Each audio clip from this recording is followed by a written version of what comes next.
Jeudi, jour de paye, mais aussi jour de podcast Leader RH. Merci d'être là. Merci de nous prêter un petit moment de votre journée pour apprendre, pour vous développer, puis surtout apprendre à connaître un leader ou une leader de la communauté des ressources humaines au Québec.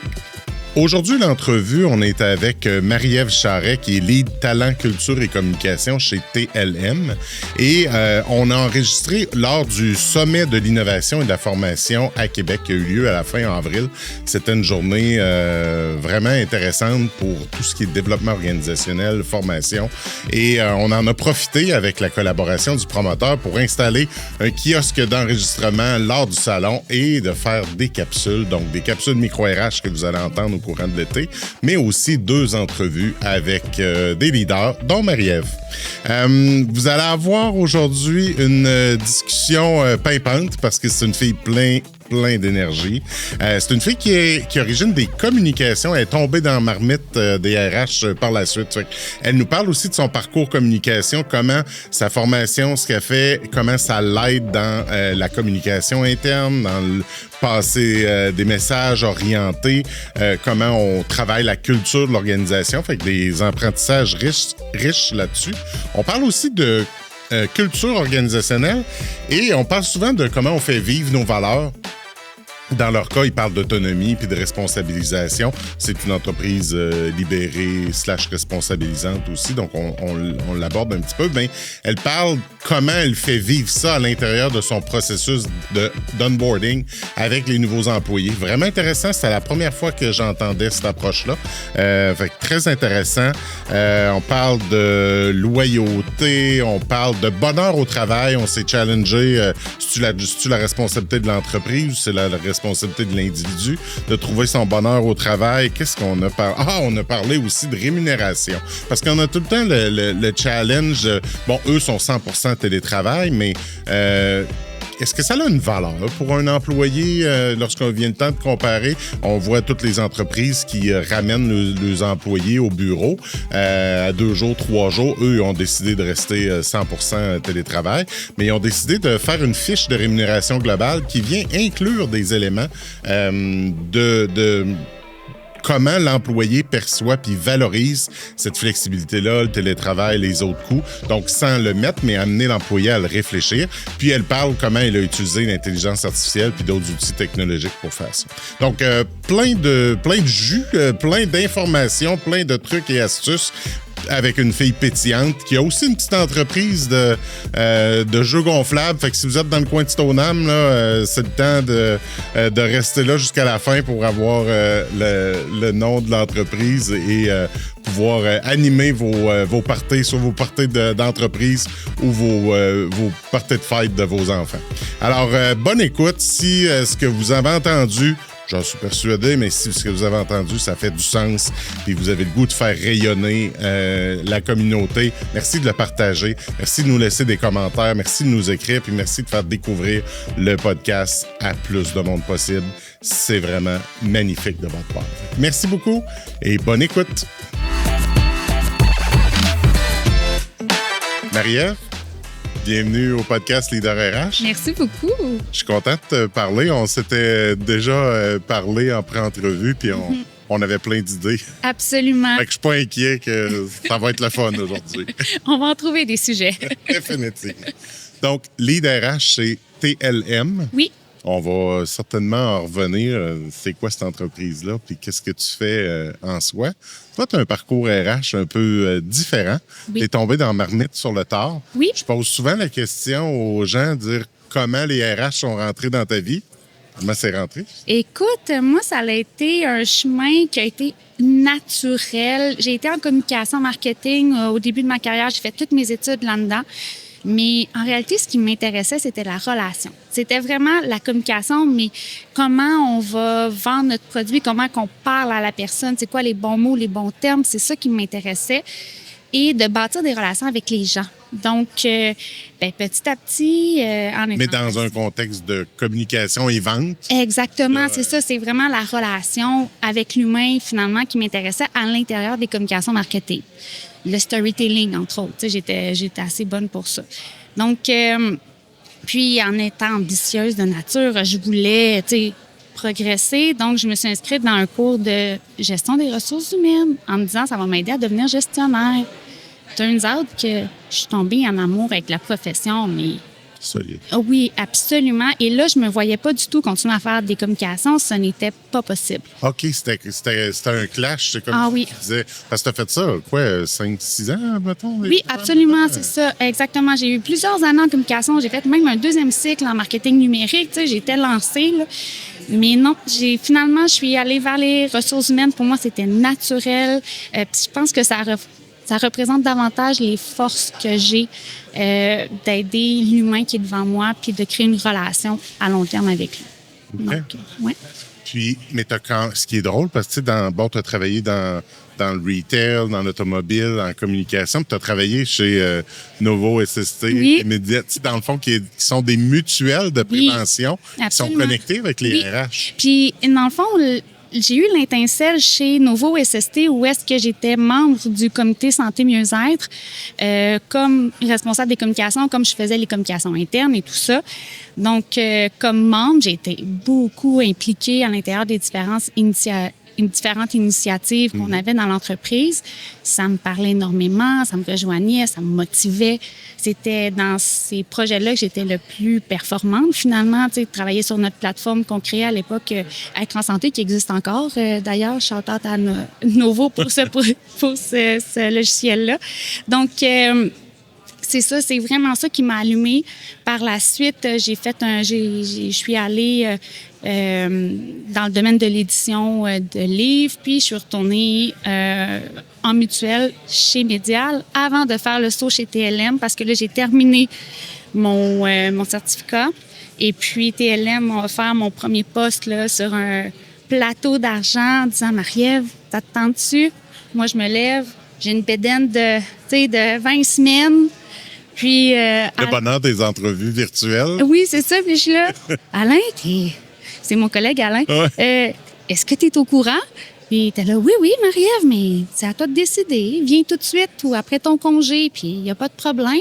Donc, en plus de m'offrir mon poste de rêve, il le faisait en sachant que j'étais enceinte, que j'allais devoir partir pour un congé de maternité.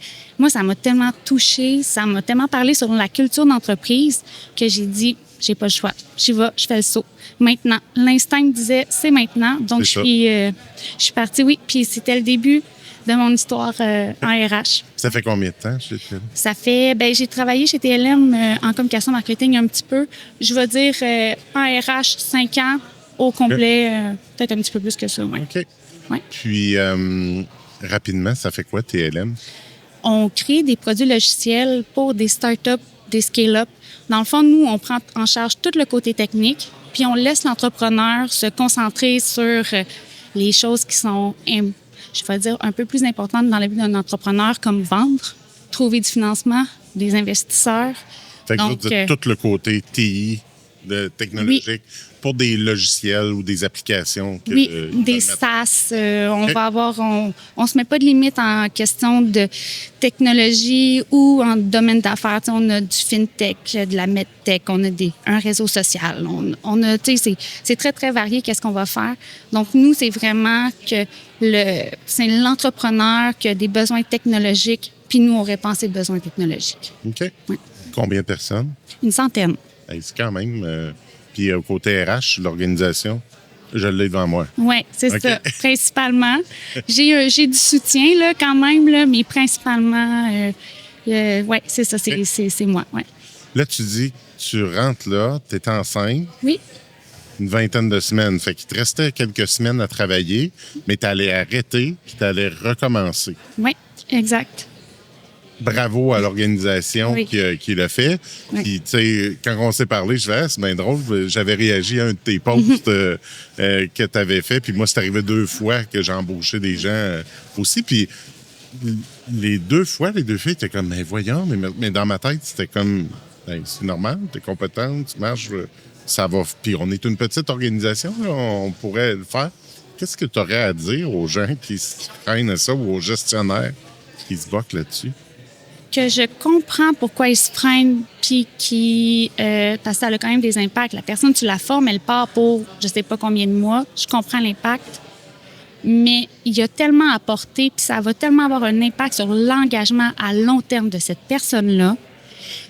Il n'y a pas de façon de le décrire à quel point que j'ai TLM, moi, qui coule dans mon sang. Et c'est vraiment ça qui va faire la différence pour laquelle je vais me battre pour cette entreprise-là, puis pourquoi je mets autant d'efforts, puis pourquoi que je vais autant aller dans, tu sais, chercher des solutions, amener des initiatives et tout ça, c'est parce que je crois fermement que TLM mérite ça, puis que nos employés méritent le mieux, parce que je connais l'entreprise, ses valeurs, puis ce qu'on dit, c'est ce qu'on fait, tu sais.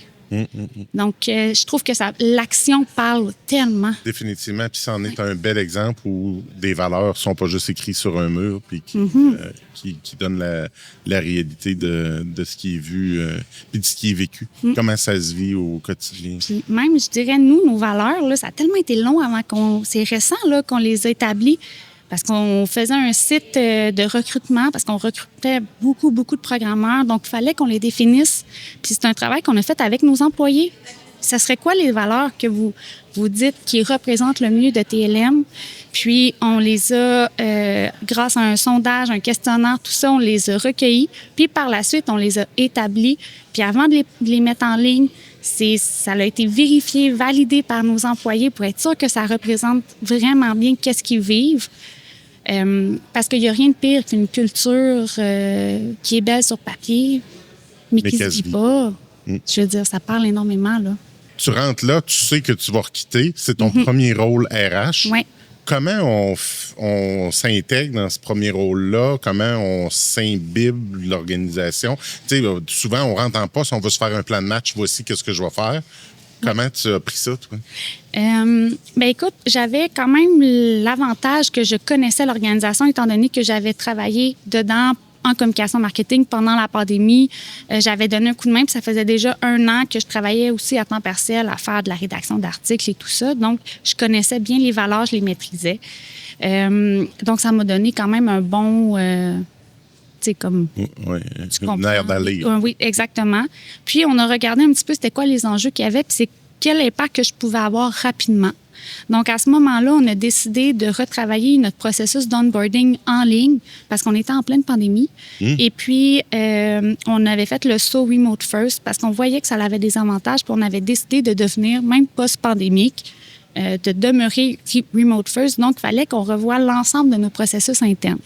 Donc, le premier que j'ai retravaillé, ça a été l'onboarding, justement, puis on l'a vraiment rebâti, puis ça a été le mandat que j'ai mené jusqu'à temps que je tombe en congé de maternité.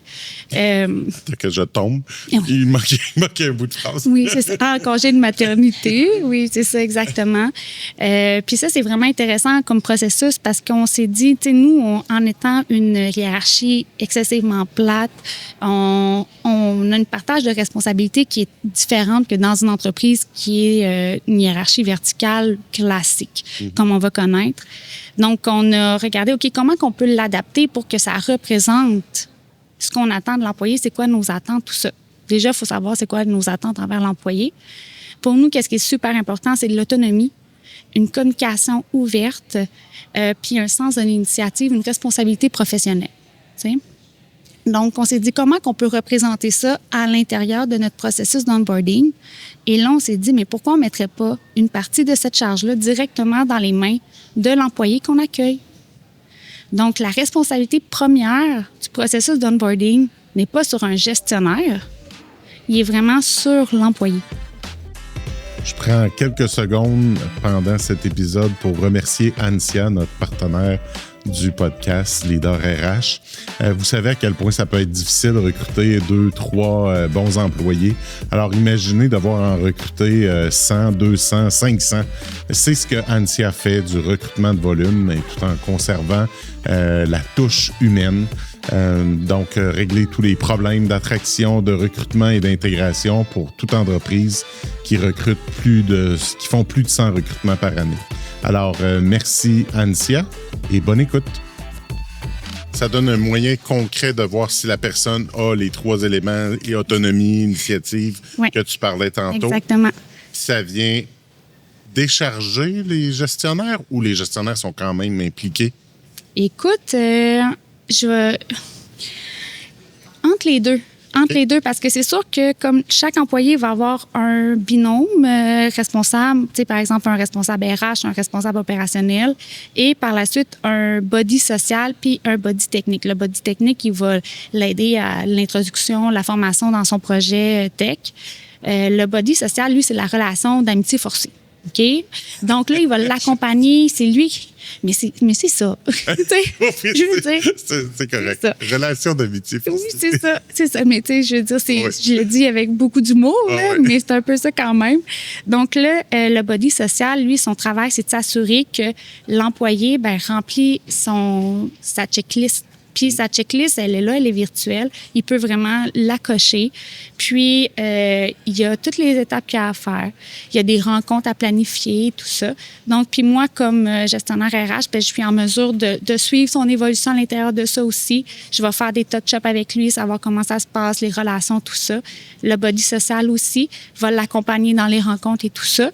Mais la responsabilité première, elle est sur les épaules de l'employé. Fait qu'il n'est pas laissé à lui-même à dire « organise-toi puis intègre-toi ». Non. On lui donne la recette. Oui.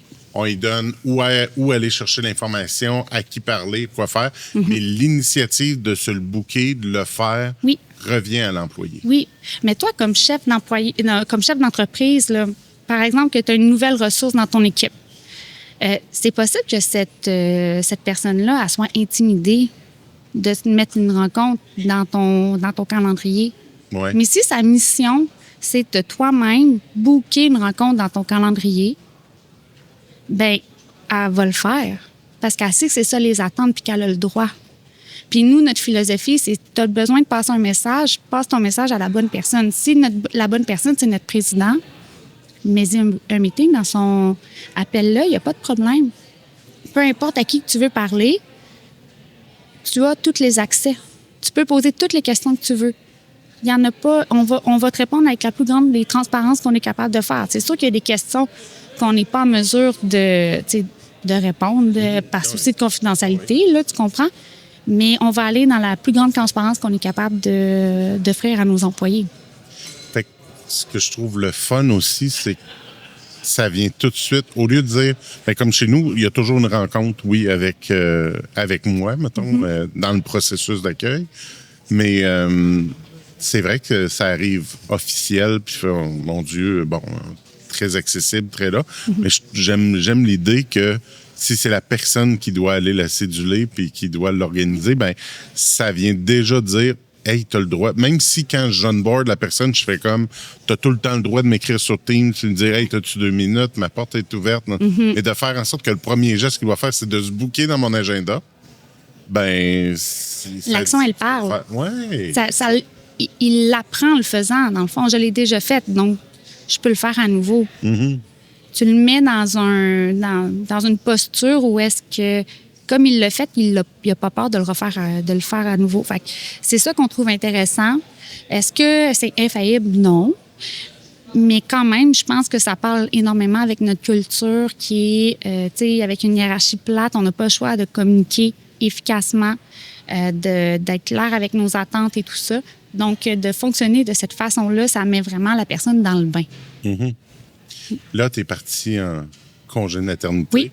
Quand tu es revenu, a-t-il fallu que tu te re-onboard, que tu... non, je suis pas un bon exemple. Moi, je pars pas longtemps en congé de maternité. Je reste connectée.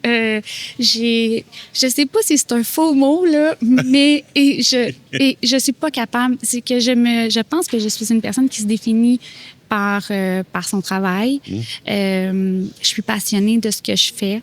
Ça me tient à cœur. Donc, quand il y a des problématiques, j'aime participer aux discussions, j'aime participer aux solutions, ce qui fait en sorte que j'allais quand même dans des meetings avec bébé, j'allaitais, c'était... donc, je n'ai pas manqué grand-chose parce qu'au final, j'ai peut-être été réellement absente 2 mois, 3 mois. avant de commencer à popper dans les meetings puis à participer aux discussions, tout ça. Et tu avais un horaire allégé qui focusait que ta priorité n'était plus juste l'organisation.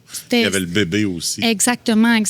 Puis même, c'était toujours... tu sais, moi, je travaillais, mais je travaillais selon mon horaire que je me définissais, selon comment que ça allait avec les bébés à la maison. Puis aussi, tu sais, mon chum prenait un congé parental aussi. Donc, là, tu sais, je revenais à temps plein plus rapidement que certaines autres mamans. Mais moi, c'est là-dedans que je suis bien.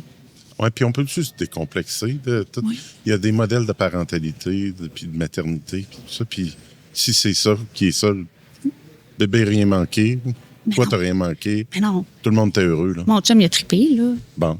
Je veux dire, lui, le bébé, il faisait ses nuits quand c'était son tour, là. Il n'y avait pas à l'été, là, tu sais. Ouais, c'est ça. Puis il y a eu des beaux moments aussi avec ses enfants. Donc, tu sais, je pense que c'est un win-win. Donc, mais non, ça n'a pas été difficile, moi, mes retours, parce que c'est comme si j'étais pas vraiment partie, finalement. Ouais. Puis c'est correct. Tu sais, je pense qu'on a toutes nos façons. Puis je pense comme organisation, on a à accueillir ça, puis à dire, tu sais, du mur à mur, de dire non, c'est ça, on déconnecte les accès. Tu sais, nous, au début, on disait, on devrait déconnecter les accès pour les gens. Puis on se rendait compte que les gens voulaient quand même être informés, ou ils voulaient... Nous, on fait une activité une fois par mois, le Jedi, qui est une journée. Il y a bien des mamans qui sont en congé qui viennent, puis on a des mamans qui sont en congé. Je pense que j'ai eu 9 ou 10 congés de maternité, je pense, dans les 8 dernières années. Là, oui. Pas mal. Mais c'est un peu ça. Je pense qu'il faut décomplexer tout ça, puis être là. Comme si la personne était malade, elle se cassait une jambe, ou elle viendrait, ou elle aurait besoin d'un temps partiel, quelque chose comme ça, d'être là, d'accueillir, puis de montrer notre flexibilité. Mais Michel, sais-tu quoi? Ça s'appelle le respect. Ah, c'est vrai. Je veux dire, c'est respecter les besoins de l'organisation, puis respecter aussi les besoins de la personne. Je veux dire, à un moment donné, il faut juste trouver, en se parlant, on trouve un compromis qui peut fonctionner pour les deux. Puis tout simplement, tu sais, pour moi, c'est pas... Peut-être que je vois ça trop simple, ou c'est TLM qui est très ouvert, mais ça n'a tellement jamais été compliqué, là. Ouais. Je veux dire, d'avoir le niveau d'investissement que je veux avoir, puis peu importe à quel moment de ma carrière, que, je veux dire, c'était juste naturel. On ne s'est pas posé de questions, là. Tout simplement. La flexibilité, ça va des deux côtés. Oui, exactement, c'est ça. Tout à fait. Ouais. Comment se vit, parce que là, tu dis, bon, on fait le côté technologique pour plein d'entreprises. Fait que t'es un volet technologique de plein d'entrepreneurs, d'entreprises qui ont leur culture, leur méthode, leur façon de faire. Oui. Vous êtes 100% remote, mais vous êtes une équipe. Comment on conjugue avec tout ça, ce mélange de culture-là, je suis en mandat avec entreprise XYZ, qui, eux, ils fonctionnent de telle façon, mais j'ai aussi ma casquette TLM. C'est-tu challengeant? Ça peut l'être. Mais je dirais que c'est pas la norme. Nous, on n'est pas des consultants. On est vraiment des impartiteurs. Donc, quand notre employé est en mandat, que ce soit un mandat qui soit à long terme ou davantage défini dans le temps, son appartenance première, elle est à TLM. Donc, c'est pas comme une firme qui va envoyer des consultants dans des firmes d'assurance ou des paliers gouvernementaux. On n'est pas là du tout. Donc, c'est simplement que, TLM, on demeure l'employeur, puis le niveau d'appartenance, il est vraiment envers TLM. Puis on s'assure par nos actions que ça demeure comme ça. Il y a des employés qui vont être très, très investis à l'intérieur de leur projet, leur mandat, parce qu'ils sont là depuis 5, 7, 10 ans, sur le même projet. Donc là, des fois, la frontière, elle devient un peu plus floue. Mais souvent, ces clients-là, c'est des gens qui respectent énormément nos valeurs, qui ont une culture d'entreprise qui est très similaire à la nôtre. Donc, c'est pas eux qui sont problématiques. Mais c'est assez rare. Puis souvent, on va traiter, puis on va communiquer avec le client, on va s'expliquer, on va essayer de faire la part des choses, tout ça. Ça m'est déjà arrivé de faire des rencontres avec des clients là, pour expliquer des choses. Donc, on y va comme ça se passe, puis on va mettre en place des solutions, mais de prime abord, je pense que notre culture est assez forte pour que ça touche le moins possible nos employés. Oui. Ouais. Tu as parlé de ta communication, le storytelling. Comment tu utilises ça à l'intérieur de ta communication organisationnelle, ta communication interne? Puis, c'est intéressant comme question. Comment je l'utilise? Écoute, je pense que c'est juste naturel. Je pense pas que je le réfléchis tant que ça. Puis moi, je vais beaucoup m'intéresser aux personnes qui sont devant moi, à leur réalité, à leurs besoins. Ce qui fait en sorte que quand on va emmener des changements, je vais adapter mon discours par rapport à ça. Je vais aller chercher un peu les éléments positifs sans englober, mettons qu'on a une mauvaise nouvelle.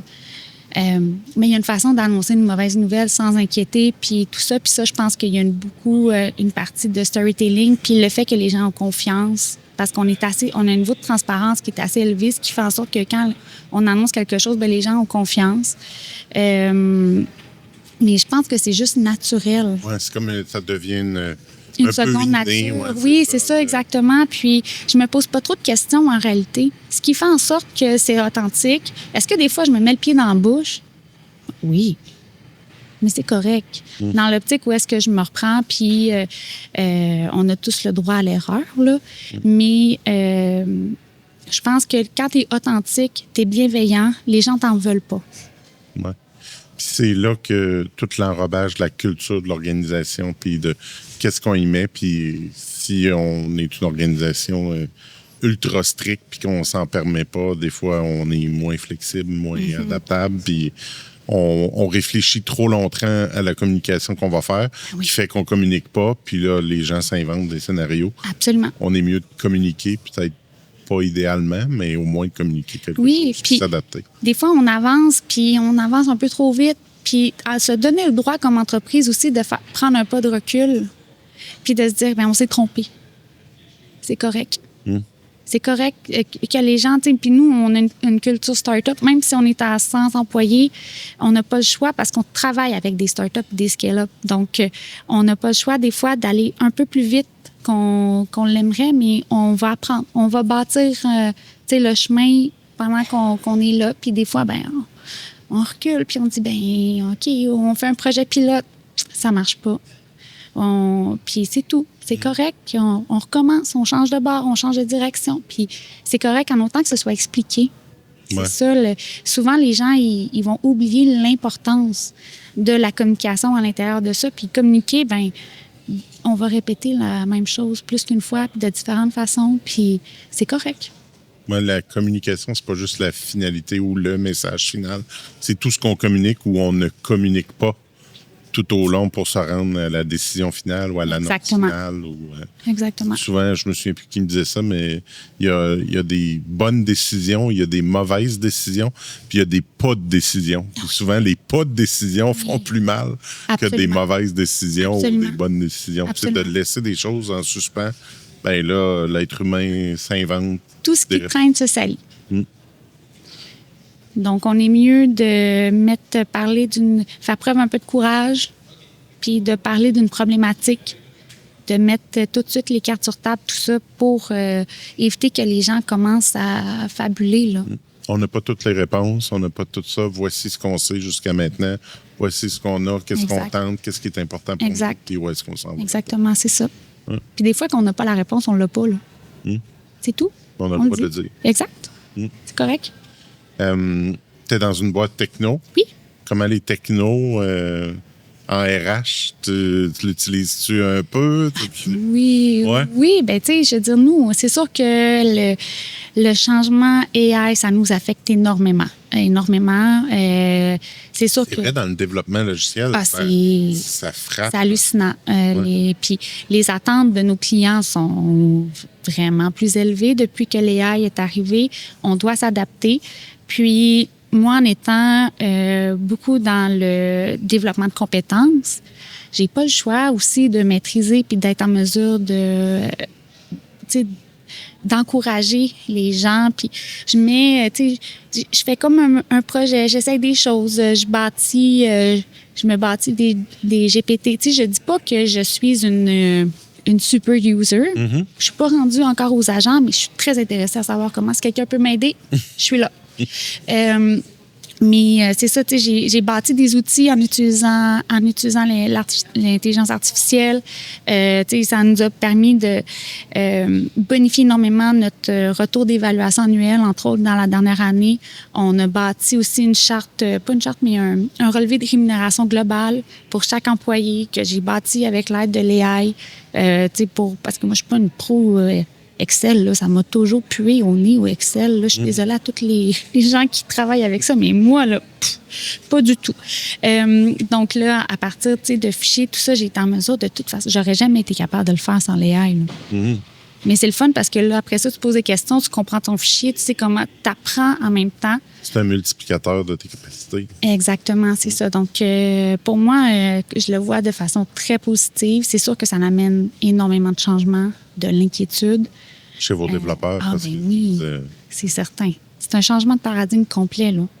Le codeur qui, lui, là, il a de la satisfaction à écrire son code, là, à le tester, puis c'est ça qui donne, tu sais, son hype. C'est le fait que son code fonctionne. Mais là, il l'a pas. Là. Il a prompté. Ça lui a donné un code. Ça lui a donné...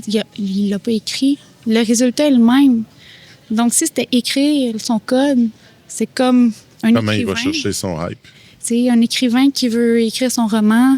C'est pas la même chose si tu l'écris avec un outil d'intelligence artificielle. T'sais. Donc, oui, il y a un changement de paradigme. Ça amène des enjeux, c'est certain. Beaucoup d'incertitudes. Puis les inquiétudes, oui. J'aimerais ça faire un double-clic. Tu as dit, on l'a utilisé dans nos retours d'entrevue, de retours d'évaluation. Oui. Comment, concrètement, mettons? Puis tu as dit aussi, Rémun, je vais double-cliquer sur les deux. Comment ça, mettons, pour l'évaluation? OK. Ce qu'on a fait, en fait, nous, on a un programme d'évaluation annuelle qui est basé sur les compétences. Okay. Donc, avec chaque on évalue chaque employé selon plusieurs compétences. Ça nous donne un pointage final. OK?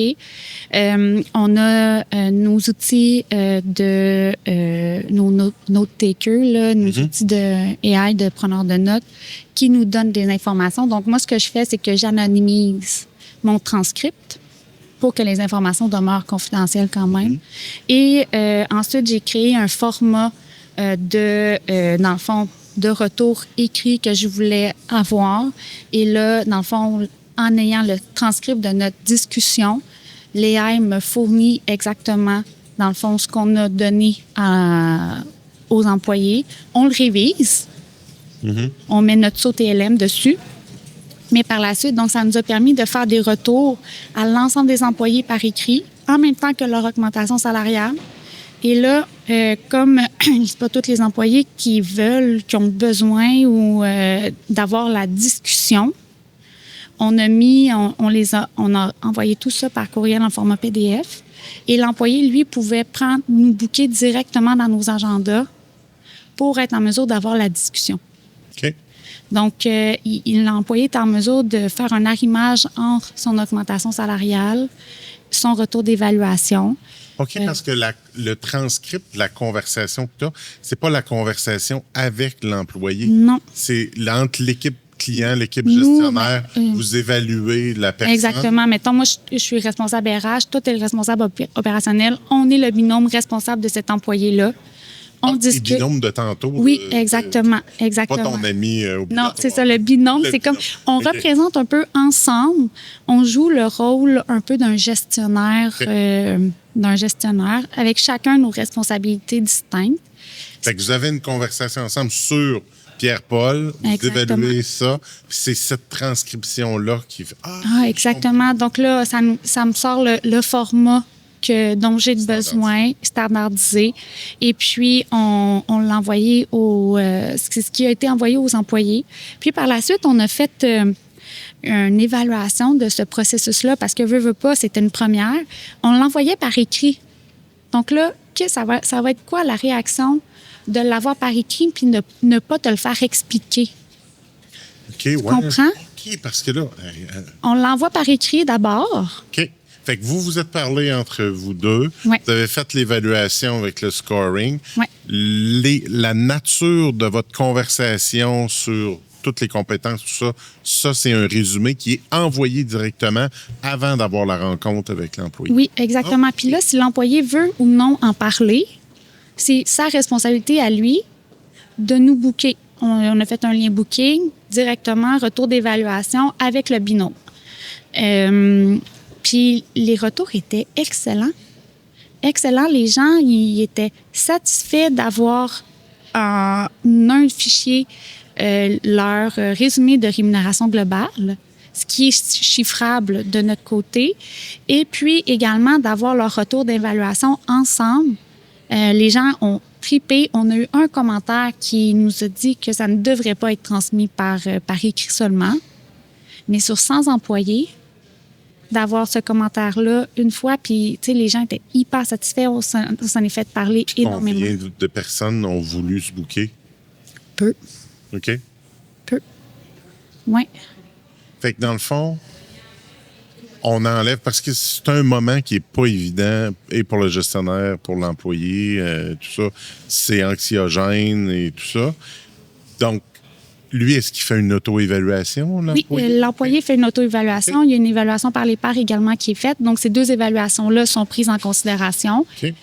Puis, tu sais, comme responsable RH, moi, chaque employé qui sont sous ma responsabilité, je les rencontre à chaque trimestre.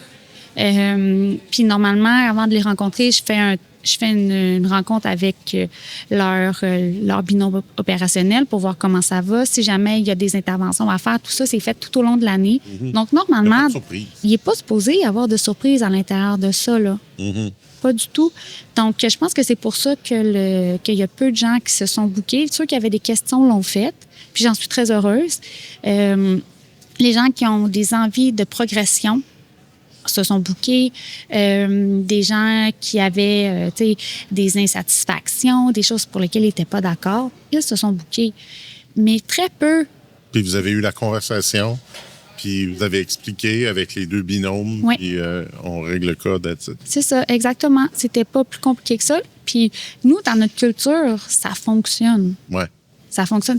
Est-ce que ça fonctionnerait dans l'ensemble des cultures organisationnelles? Je ne pense pas. Ouais, tu pars pas d'un processus ultra rigide. Non. Puis tu mets ça en place demain matin. Là. Exactement, c'est ça. Donc, tu sais, ça, c'est une innovation qu'on a faite grâce à l'IA, tu sais, qu'on n'aurait pas été en mesure de faire. Le gestionnaire, tu sais, faire les évaluations, puis l'écrire, puis trouver une phrase, puis ça peut être versus une conversation que vous avez, puis l'IA reformule. Exact. Puis, puis, on le nourrit aussi, l'IA, tu sais, avec, j'ai donné des exemples, du ton qu'on veut utiliser, le langage qu'on utilise. Tu sais, s'il y avait des tournures de phrases pour lesquelles, mettons, j'étais pas à l'aise, on les modifiait, tout ça. Mais, tu sais, je pense qu'en force d'entraînement, à un moment donné, l'IA, tu sais, il comprend. Puis, il y avait quand même des choses qu'on se dit, OK, ça paraît que c'est l'IA, mais on l'a dit. C'est un test. C'est un projet pilote, on utilise ça, vous nous donnerez vos commentaires, etc. Puis, même si les gens savaient que ça a été fait par l'IA, ils préféraient avoir quelque chose fait par l'IA qui correspondait à leur évaluation quand même, qui était personnalisé pour eux, plutôt qu'à d'avoir quelque chose vite fait sur le coin d'une table. Mm-hmm. Donc, c'était pas, on se rappelle, c'est pas l'IA qui évaluait. Là. Non, il y a eu son auto-évaluation. Il y a eu l'évaluation de 360 par ses pairs. Mm-hmm. Il y a son binôme qui est là en plus. On prend tout ça, tous ces inputs-là, puis on en fait un résumé qui, lui, digeste. Exact, c'est ça. Qui donne quelque chose. Oui. Intéressant. Oui. Tu dis, au deuxième double-clic, la rémunération, la charte ou la présentation de la rémunération globale. Oui. Fait que ce que je trouve intéressant, c'est que vous avez amené à réfléchir ou à amener la personne à chiffrer ce que ça représente pour lui, pour elle, le remote first, être en télétravail tout le temps, la flexibilité d'horaire, tout ça. Oui. Vas-y, explique-moi ça un peu. Bien, avant d'arriver à notre relevé de rémunération globale, je reviens avant quelques mois, on a préparé en fait des lunch and learn sur la rémunération globale pour expliquer aux gens qu'est-ce que la rémunération globale, puis pourquoi est-ce que ton salaire, parce que souvent les gens vont penser salaire, allocation, vacances, comme étant leur rémunération globale. Mais entre toi et moi, il y a beaucoup plus que ça. OK? Donc là, on a fait un tableau qui détaille chaque sais, comme qu'est-ce qu'on paye ton REER, tes assurances collectives, etc., en expliquant comment que tu vas aller chercher sur ton talon de paye. Regarde, il est à telle place, tu peux le mettre dans le chiffrier Excel, que lui, je l'ai fait moi-même, je tiens juste à le dire. Note de la rédaction. J'ai quand même cette capacité-là de faire des additions dans Excel. Puis on a expliqué, dans le fond, qu'est-ce que c'était, qu'est-ce qu'était la rémunération directe, indirecte, etc. Donc, puis à l'intérieur de ça, ben il y avait la portion flexible, qui est la flexibilité d'horaire. Tu sais, moi, je vais chez la coiffeuse le mardi après-midi, là. Mais je reprends mes heures par la suite. Mais je me book, tu sais, c'est quelque chose qu'on est en mesure de faire. On a beaucoup de profs à l'université, donc quand les gens donnent leurs cours, ben ils sont absents du bureau, ils sont pas disponibles, mais ils vont replacer leurs heures ou ils vont juste faire moins d'heures, là, tu sais, dépendamment. Mais tu sais, pour nous, la flexibilité, ça fait partie de notre ADN, tu sais, vraiment. Et donc, pour toi, combien ça vaut, cette flexibilité-là?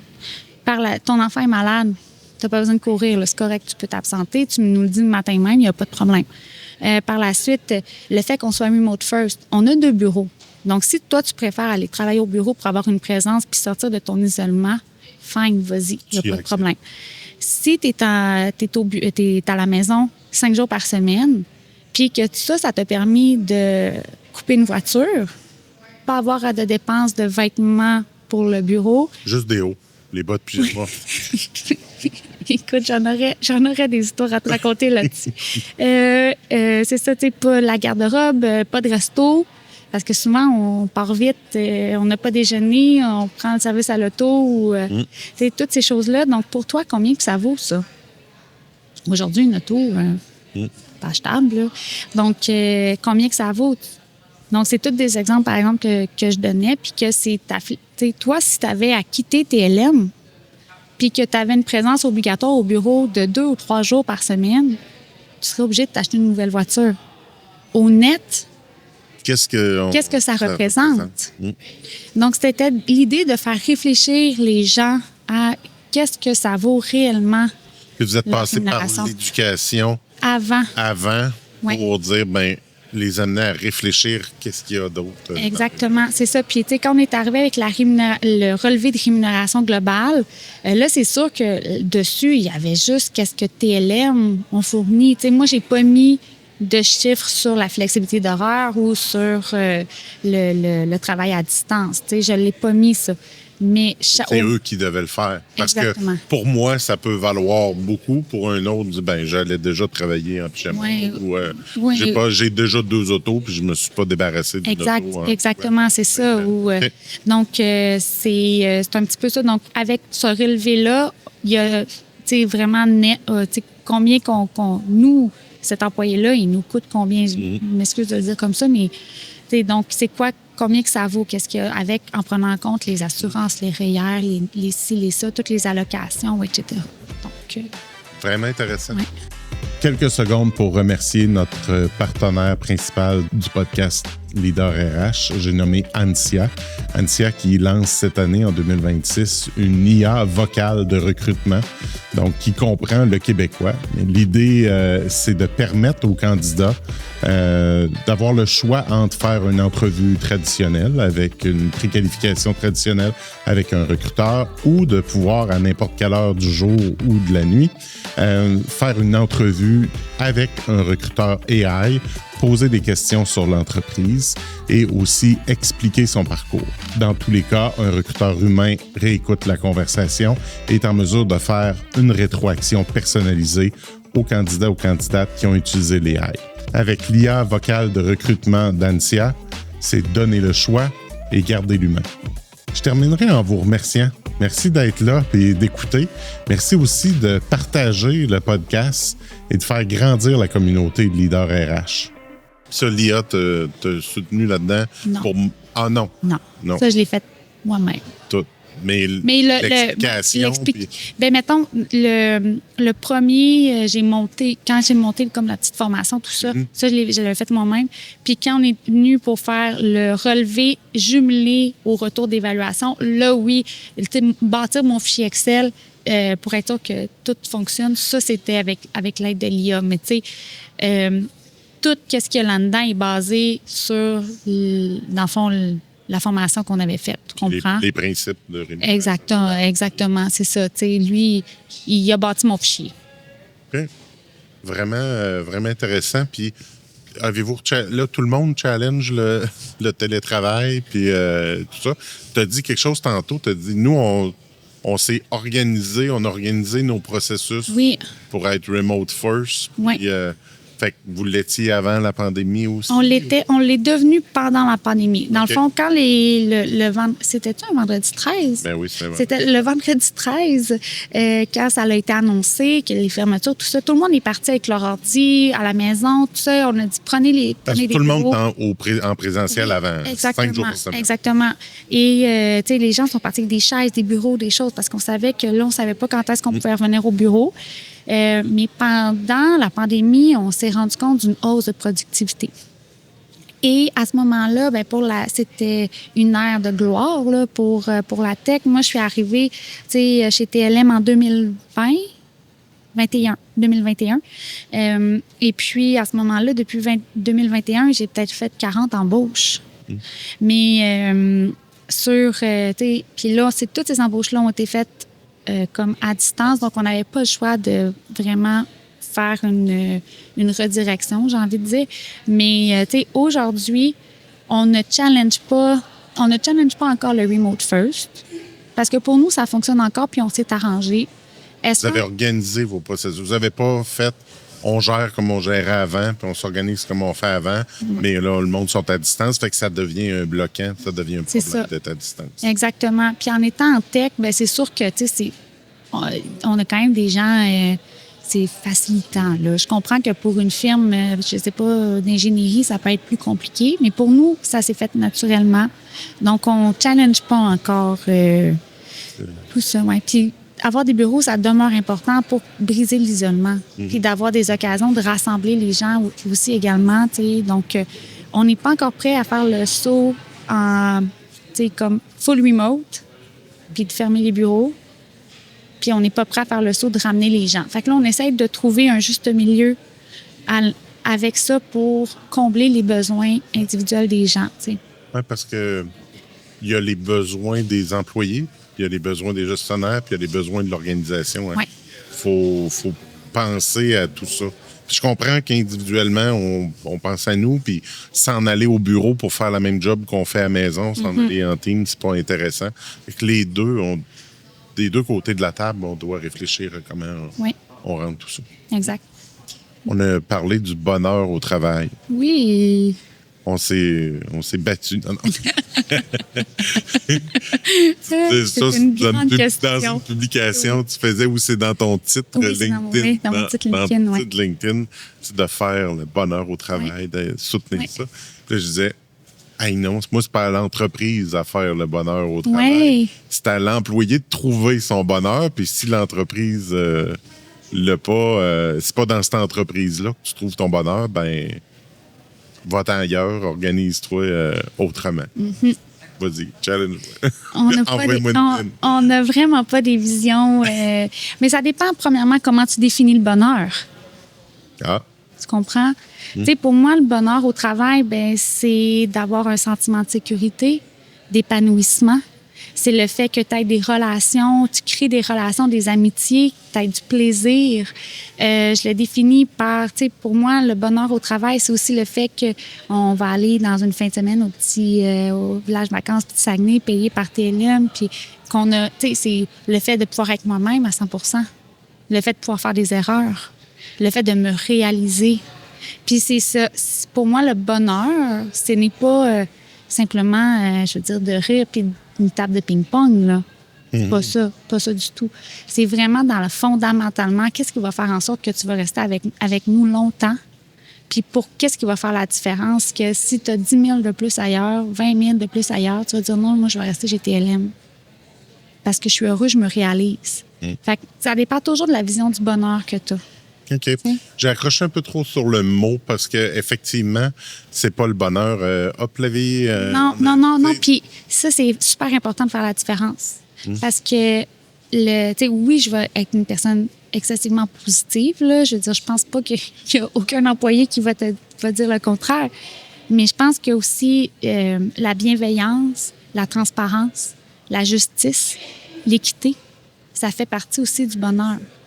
Tu sais, si on regarde l'échelle de Maslow, tu vas rester, chez comme l'entreprise, l'employeur qui va s'assurer de répondre à chacun de tes besoins, tu sais, qui va te permettre d'évoluer. Puis moi, c'est ça qui me parle le plus, c'est que ton bonheur, il va pas se définir de la même façon que le mien. C'est correct, mais je vais trouver une façon de faire en sorte que je te rattache. Ouais. Puis je vais le faire pour les bonnes raisons. Tu sais, je le ferai pas parce que je veux absolument que tu restes. Si t'es plus bien, je vais t'encourager à aller chercher un employeur, c'est certain. Je vais vouloir que tu trouves ton bonheur ailleurs. Mais moi, je pense que ça passe quand même par un employeur qui a à cœur le bonheur, bien, il va prendre des actions conséquentes. C'est là où puis tu me fais réfléchir sur le mot bonheur, bien-être. Où, tu sais, je veux dans mon organisation, oui, avoir de l'équité, une justice, de mettre en place des mécanismes pour écouter les employés qui puissent donner, qui puissent se développer, qui puissent avancer, puis tout ça. Mais si toi, ça te rend pas heureux mais je mets en place des mécanismes pour assurer le bien-être, puis que mes gens se sentent respectés, qu'ils sont bien quand ils travaillent, qu'ils sont là, ils se sentent contributeurs. Mais si c'est pas ça qui t'allume, parce que tu l'as dit, notre bonheur est différent d'un et de l'autre. Mais le bonheur, par exemple, c'est d'avoir le droit d'être toi-même. Puis, mettons que tu as un humour vraiment sarcastique, ben c'est correct, je t'accepte comme t'es. Si jamais tu dépasses les bornes, puis c'est incivil, là, on va se parler, tu sais. Mais le bonheur, pour moi, il y a le bien-être au bureau, il y a le bien-être au travail, ce qui est comme la mission d'une RH. Mais pour moi, le stade en haut, c'est comme le petit plus qui va te différencier, qui va te sentir connecté. Puis comment le définir? Je ne saurais pas le dire parce que probablement que pour un employé ou pour un autre, ça va changer. Mais le petit plus, le fait que comme on va faire des blagues ensemble, on a des inside jokes, tu sais, mettons, au bureau, là, ils ont installé des tables de ping-pong, puis justement, c'est pas juste ça, mais puis ils font des live streams, là, maintenant, là, sur, tu sais, pour encourager, faire un espèce de petit combat, tu sais, entre les deux bureaux, puis tout ça. OK. Je veux dire... Une compétition de... Oui, exactement. Mais tu sais, ça, je veux dire, ça participe au bonheur du travail, mais c'est pas juste ça. Tu sais, c'est juste d'avoir le droit de prendre cette initiative-là dans l'air ouvert, de mettre la table de ping-pong, de faire un live stream, de vibe coder quelque chose qui va comptabiliser les points, tu sais, des petites initiatives comme ça que les gens font, puis que je pense que si t'es pas bien, puis t'es pas heureux à l'intérieur, puis que t'as pas un sentiment de satisfaction, tu penses pas à faire ça. C'est aussi d'admettre ou de reconnaître puis de bien vivre avec le fait de moi, si ça m'intéresse pas le ping-pong puis que je suis pas là puis que je suis pas obligé de participer puis d'être là. Exactement. Je suis pas... C'est ça, tu sais, c'est juste... pour moi, c'est le bonheur, c'est comme intangible. Je sais pas comment te le dire. Ça fait tellement partie de la culture. Donc, c'est d'agir sur la culture pour que dans le fond, ton travail t'amène du bonheur. Tu rentres à la maison le plus souvent possible avec des anecdotes, avec, tu sais, mettons, le sourire. Tu fermes ton ordi, tu vas voir tes enfants, tu es capable d'être patient, tu sais. Tu es capable, tu sais... T'es pas déjà à bout. Exactement. Le bonheur, pour moi, tu sais, c'est large. Ça peut avoir plusieurs définitions, mais c'est un petit peu plus que le bien-être. Mm-hmm. Mais je comprends que la base... c'est comme ça va demeurer le bien-être. Puis si tu me dis que c'est nécessairement la responsabilité de l'employeur, je vais dire que c'est une responsabilité partagée. Parce que si tu ne fais pas aux valeurs de l'organisation, sauf toi, là, tu ne seras jamais heureux. Ouais.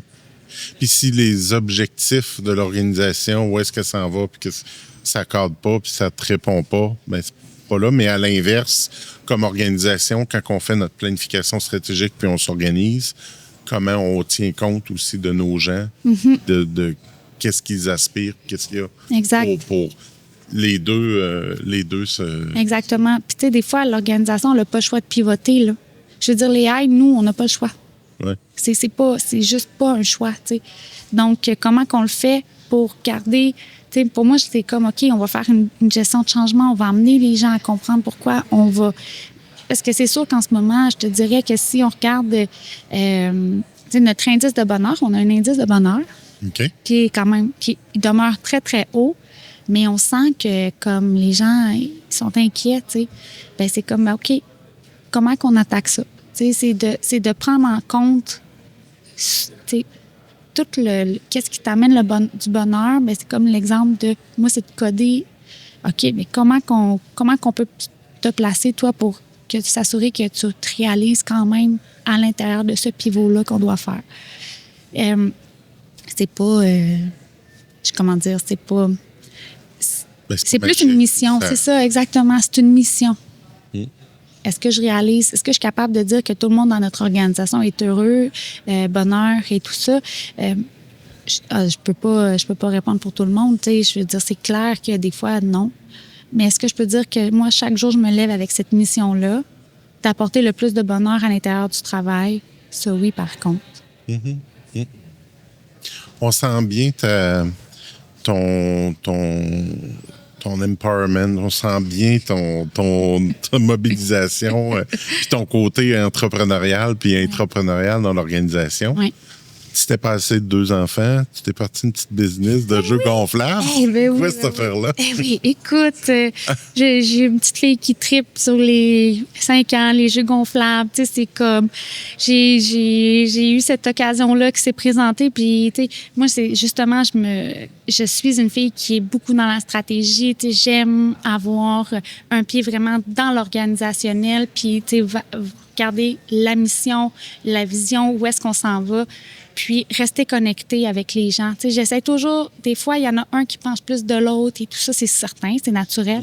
Mais, puis là, d'avoir cette petite entreprise-là à côté, c'est juste du bonbon, c'est juste du... Tu sais, puis ça me permet de me reconnecter comme à mes bases de marketing. Tu vas chercher là-dedans, OK, c'est ça.